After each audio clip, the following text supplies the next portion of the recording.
Hey folks, welcome back to Project Motor Racing and carrying on with our career mode. So, an update. If you see the car in the background, you will see we have lost some sponsor logos. So, Trackside Logistics was a 2-race weekend deal. That has completed and they did not want to continue working with us, even though we had a pretty successful weekend last weekend. Departed on amicable terms, so who knows, we may see them again, but that is down to how things go, how stuff works in the background, obviously, and the same for Redline. That was also a 2-race deal, and they did not want to continue that. Now, the funds from both of those final transactions have not cleared yet, which actually means I forgot to go and add the money back in, folks. So we are currently down $4,000 on what we should have in the bank. Not expecting there to be any issues with that money clearing. We also had a message from Wraith, which I will stick up. That was an email that came through. They are pretty happy with how we performed last time, and are possibly considering sponsoring us longer term beyond the MX-5. So, all pretty cool. In terms of next race event, I was speaking last. Well, I asked you guys if you had any thoughts.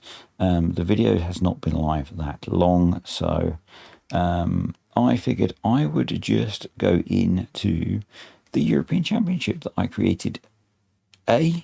Because I've not actually done it in a video series. I have run it once, but yet not done it in that. And B, it's going to take us to some circuits that I've not raced on a huge amount. So I thought that'd be kind of fun.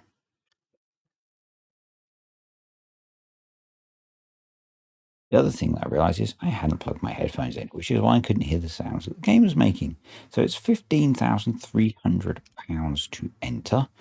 And we're going to start off by heading to Monaco, I believe that is. Potentially, we can make a decent amount of money out of this championship event. The idea is that this runs throughout a race year. So we might end up jumping in and out of this as we do other things if other things get offered to us in terms of drives and stuff. We'll see how we go, basically. But we can fund this ourselves as a privateer. So that's what we're going to do for now. So let's jump in. We've got a 10-minute practice, a 10-minute quali, and then 6-lap race. I was going to say that the race feels quite short, but I think that's because it's a relatively long circuit, which is why I made this race a little bit shorter. Dude, pit lane etiquette, sir. Now, I've left the difficulty on the same level. We do have a slight bonus benefit there in that the devs have confirmed that currently the AI is a little bit easier than intended. So as part of the last update, they made some changes to the cars for players, and that had the unintended effect of making the AI a bit slower. Now, I'm going to take that as a win at the moment, but that might explain why we were so dominant at Donington. That basically the AI are running a little bit slow at the moment. I guess my hope is that they don't overcook that when they readjust it, because obviously they will readjust in the next update. And yeah, I don't want them to overcook that and make it too hard. Now, when I mentioned that in a Discord I have access to, someone commented, well, you can just turn the difficulty down, because I kind of said it slightly tongue-in-cheek that, don't make them too hard. because yet you can turn the difficulty down, clearly. But equally, if you're in the middle of playing a game and you've got a difficulty level that you're comfortable with and you're settled on, and suddenly they notch the difficulty up too far, it kind of screws the balance up and stuff. And, yes, you can then go back and turn the difficulty down, but it messes the flow up, doesn't it? So, like, if you're a super awesome expert driver and you're always running on 100% difficulty and suddenly the game's too easy for you, that's different, I guess, than if you're like me and you're a complete noob and it's a problem. Yeah, maybe you care, but I don't know. So there's a question. Yes, I keep bringing him up because he's the only racing content creator that I actually watch any of, EJR. One of his streams that I watched, he asked about what difficulty level should the AI sit at? What should 100% be? And in my view, 100% should be really quite hard. You should have to be really good to be able to beat 100%. Only because, in this game, the AI only goes to 100%. But if you could put it above 100%, that would make my brain hurt. Because something should. There are exceptions, but in most cases, you shouldn't need to go beyond 100%. So yeah. I'm now realizing that I don't have some of my settings the way I like them. So we can fix that as we go. But yeah, so it's like, I think 100% should require you to be really good to be able to beat it. Because you can scale back. So I do agree that, the AI should be hard. Because you want there to be quite a high ceiling to that challenge. If you're a single player like I am, I don't do multiplayer gaming particularly at all, bar a tiny bit in Farm Sim with people that I know quite well. I'm not a big fan of multiplayer gaming, pretty much. So I would much prefer it that, and I'm not expecting to ever get that good to need the AI to be really difficult. But I prefer it that you can keep cranking that difficulty up. So that if you do get really good, the AI can still push you, and test you, and make it so that you're working really hard. But that's just my, 2 pence worth on the subject. Okay, so probably qualifying will be different, but we're just going to make a few little tweaks. So if it's only a 6-lap race, our race fuel load is going to be 11 litres. So let's run that anyway. I'm going to run traction control and ABS. I'm a noob. So that should be good. In fact, let's save that as a setup. Let's then get into qualifying, shall we? So, we might be in this first race still exploiting the fact that the AI difficulty is a little easy, and if we dominate this one and they don't update the game before the next race, I might tweak it up a couple of percentage points just to give us a bit of a challenge, because I don't want to just stomp all over everything. That's no fun for anyone. We'll see how we get on. we'll see how we get on. That could be, you know, could be pipe dream, folks. Could be pipe dreams. Let's not trash the car straight out of the gate, you know. So randomly, I think maybe because I've been watching a bit of sim racing content, I've been getting some stuff on F1 coming through. It's mostly shorts, mostly from the same creator whose name I can't remember because I'm a bad human being, and mostly about like tech exploits that different teams have done in the past around the rules for F1, and I find that stuff so cool. So there's a couple that I've seen recently. One was around, I think it was McLaren and their rear wing, and how they were laying out the carbon fiber so that at high speed the load on the wing would force the wing to deflect and essentially open the wing up so that the car had less drag so it could go faster. That's so clever. It's all really clever stuff. And then, so I don't follow Formula One anymore. When I was younger, like pre-university days, I used to watch Formula One a lot, but that was nearly 30 years ago. So yeah, just to set time frames to give you context, so that if you're thinking, well, how does he not know about these things? That's why. Then there was the Ferrari fueling one where, so my understanding is that they check the amount of fuel that teams inject into the engine at a 2000 hertz rate, which is insane. But Ferrari were doing between the 2000 hertz polling rate, they were injecting more fuel. That's nuts. It's nuts that they can time it that accurately that they can defeat the FIA 2000 hertz sensing.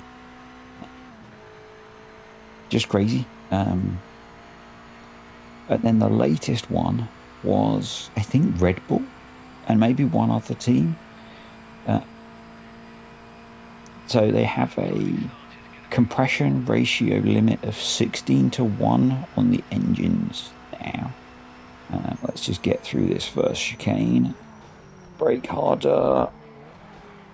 There we go. Yeah, they have a 16:1 compression ratio limit on the engines, and but that's tested at 20 degrees C for some reason. How they test, I guess you can do cold compression, I don't know. Anyway, they test it at 20 degrees C. So what they've done is they use 3D printing to 3D print pistons with expansion chambers in them, so that when they're running at race temperatures, they get 18:1 compression, so they get more power out of the engine than other people. And yeah, it's just like nuts, the stuff they do. The technology and the engineering and design is just insane. And I guess it shows you maybe what they could do if they weren't so constrained. But also, I mean, the constraints are partly there for safety limits, because there used to be a lot of accidents in F1 when they weren't quite so constrained. So I assume the accident rates are a lot lower now. I would hope so. But yeah, kind of nuts. And then I had a recommendation for today, the Top Gear YouTube channel. It was a video, it wasn't the newest video in the world, but they were still doing laps around the Top Gear test track with a Stig. I don't know, I suspect it's not the Stig. Maybe it is, I don't know.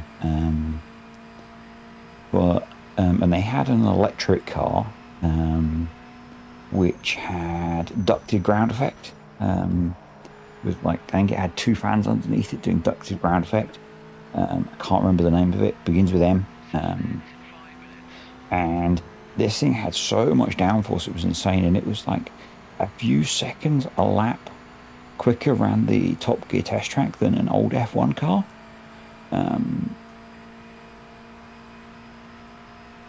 So, and wow, with 4 seconds a lap quicker, that's kind of nuts. Assuming they don't get a lot quicker, because the AI does get quicker as they go through the session. But yeah, and then I saw another YouTube video from the manufacturer So there's the whole thing, oh, this car could drive upside down in a tunnel kind of question. You know, like F1 cars that speed generate enough downforce to drive upside down, that kind of thing. They had this car static in a tube, and they flipped the tube upside down, and because of the ducted ground effect that it has, oh, that's that lap screwed, it was able to hang upside down essentially. It was nuts.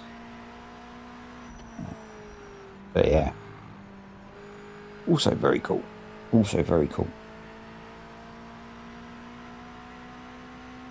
But I think, given we're so much faster, we can probably walk away from qualifying at this point. So we'll do an in-lap. We'll go into the pit lane just to see what that's like. I'm not expecting to need to pit in a 6-lap race. I'm hoping we don't need to pit in a 6-lap race, to be frank. Because that'll probably be bad, because it means bad things have happened. But yeah, we'll see how we get on.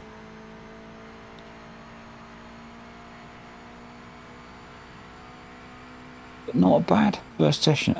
It's if the AI continues to be easy, we will tweak the difficulty. I think, although as standard you can't increase the difficulty mid-event, I think by editing the XML file for the save I can. So yeah, I think I can do that.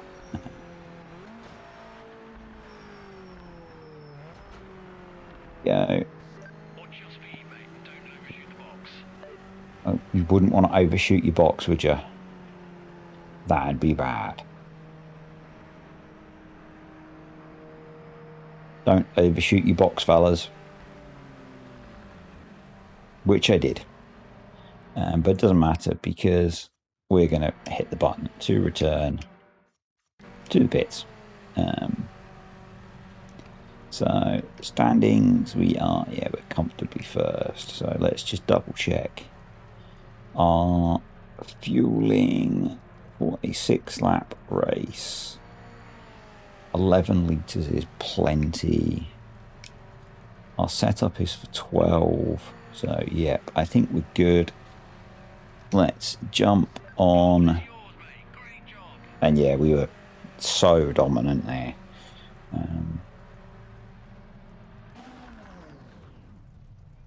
Let's see if that holds true in the race, shall we? Brake, gear, throttle. Yes, I have to think through that in my head. And off we go. I think that's the starting technique that I use only works if you're running auto gears, I think. We will need to work on a technique for when we're not using auto gears. Wow. They lost a lot. Brake. They lost a lot just off of the start line. And then I threw it all away on that first chicane. But yeah, they lost a lot just getting away from the start. And I'm not good at starting, by a long way. But yeah, that starting technique only works for auto gears. And so we are going to need to get a better technique or a new technique for when I start shifting, which I'm pondering, brake. Okay. That was not a good corner. That's going to be a warning. Yep. So that's the last 2 times we've been through that chicane.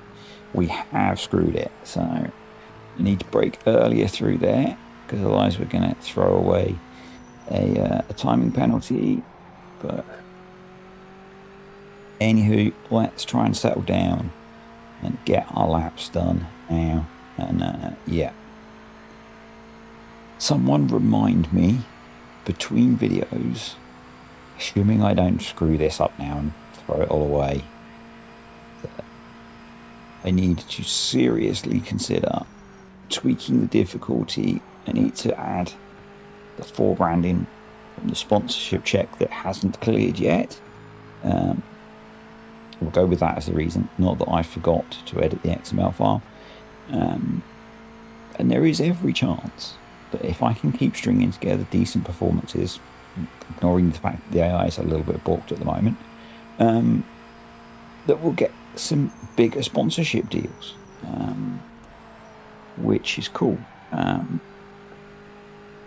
So yeah, it doesn't matter that we lost our first 2 sponsors. They were, deals to get a bit of cash coming through, keep helping repair the car.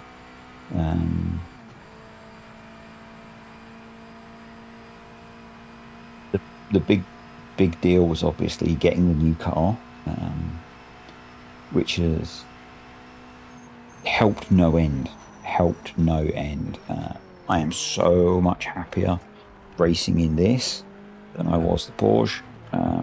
Even so, the AI difficulty thing is not a factor because I was trying to race in the Porsche on the same update. So it's not that was the thing.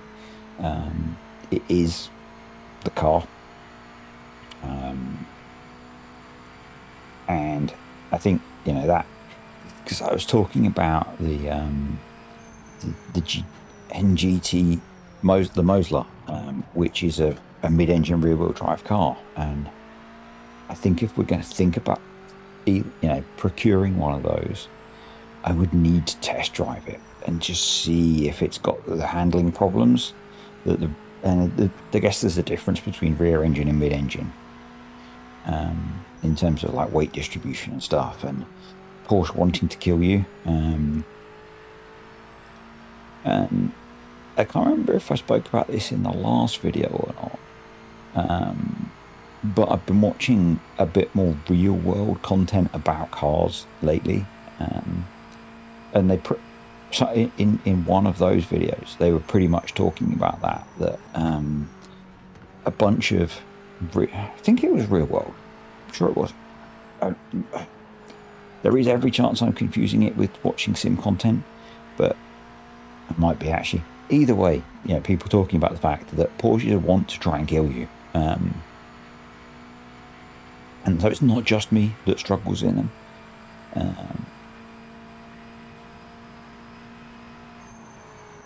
And that was kind of reassuring that I wasn't the only person that struggles to drive Porsches with their weight distribution and power.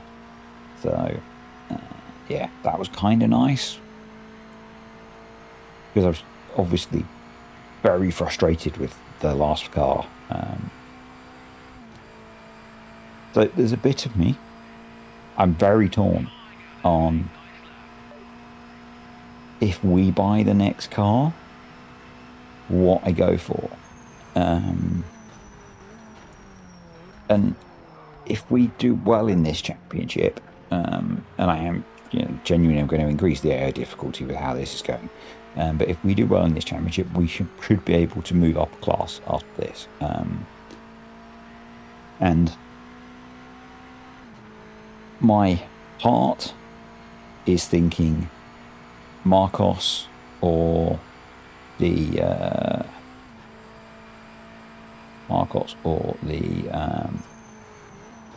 other British car. My head is really tempted by the Mosler, partly because it's the fastest of the NGT cars around some of the tracks. Now, the logical thing says that they probably wouldn't get that car as an option. But yeah, we'll see. The other thing is, I don't know what team offers we might get. And maybe that will dictate where we go, because maybe I'll just bank my cash, and as a privateer maybe we'll leap a few classes. So yeah, we'll see what happens. Nothing is set yet. Nothing is set. I'm just kind of thinking out loud as to what the options are, which way we go. It's entirely possible that kind of the fate, shall we say, will throw something completely different at us as a curveball, as an option for what we get to drive. You know, I don't know. Particularly if we can keep doing well and keep not... The main thing for me, as much as racing quickly, rather than, you know, kind of the dominant performance that we're having today, because that's not my skill as much as it is the game being a bit easy at the moment, is not trashing the car. And that's as much not fighting traffic as it is me not crashing. Because that's been a thing, you know. You guys know, if you've been watching, me crashing is a thing. So I'm trying hard to concentrate. It's a shorter race. It's only a 6-lapper. We've got the wheel out again because it's fun. I really enjoyed that. You know, it was a long old race last time, but I had really good fun. It's quite, not addictive's not the right word, but it's a lot more engaging. You know, I'm using the big TV that we have at home. I can't remember what size it is. It's a 40-something inch 4K TV. It's actually a really nice height for using with the little setup that I've got. So yeah, it works quite well.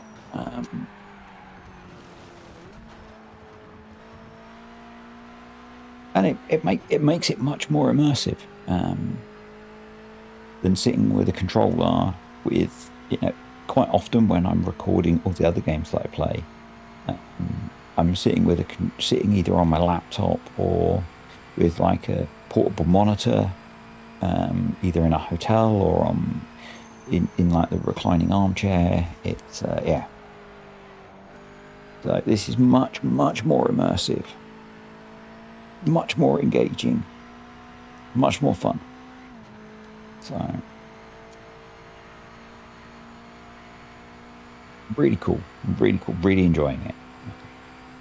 Now some purists might say, well, you should be playing a better sim. I had some of those comments early on playing PMR. I think from people who didn't even watch the video, they just saw that it was a Project Motor Racing video and commented. I had people questioning my integrity because I was playing Project Motor Racing. People, farm sim fans, someone who came just to look for a farm sim video, who saw a Project Motor Racing video and questioned my integrity because I was playing Project Motor Racing. I play games because I enjoy playing them, not because of who made them or whatever. And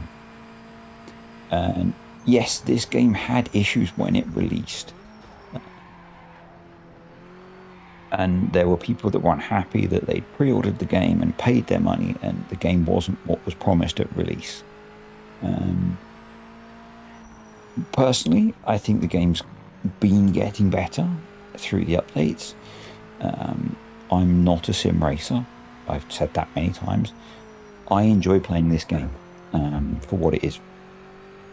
I've tried placing iRacing, could not get on with it at all.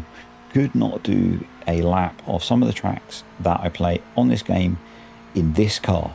And I remember chatting on when I was a little bit more. I spent a little while being active in the PMR Discord and chatting to some of the folks there. And you know, it's like sim racing is the realism of a sim racing game is measured by how difficult it is, not by how realistic it is, and therefore games like iRacing are really realistic because they're stupidly difficult. But for me, it was unplayable. And it's like, well, what's the point in that? I've got Race Room installed, but I've not really invested the time to play it properly yet. Yeah, it's a free game, but not everything's free in it, so And yeah, I'm having fun with this game, and I play so many games that I don't have time to play all of the games. So it's like you can't invest time in every single game to learn how, the nuances of every single game. So this is the racing game that I play and I enjoy playing. Yeah. Here's what it is, folks. If you didn't enjoy watching me play it, you wouldn't be here at this point. And you wouldn't be hearing me say this kind of stuff. So, and if you are still watching and you hate this game, why are you bothering to watch me play it, And if you really like my content and you hate the game, watch some of my other videos. If you hate the game and you're just here because you hate the game, just go spend your time doing something more worthwhile, folks. Life is too short. If you spent money buying the game and you hate the game, move on. You spent money on something badly. We've all done it, We've all done it. I thought I'd done that with the steering wheel that I'm using now. I spent however much it was on this wheel to play Farm Sim. I used it probably a dozen times. And then it spent, I want to say, probably 18 months sat in the office, the spare room that I use as my office at home, collecting dust, doing nothing.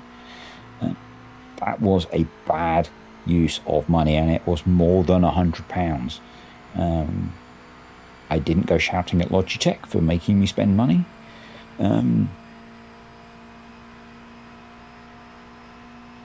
Not quite exactly the same analogy, but it was a lot of money that I spent that was not wisely spent.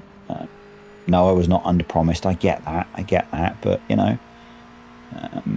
we've all spent money badly on things for whatever reason. Just let it go, folks. Be more Elsa. Be more Elsa. You'll be happier.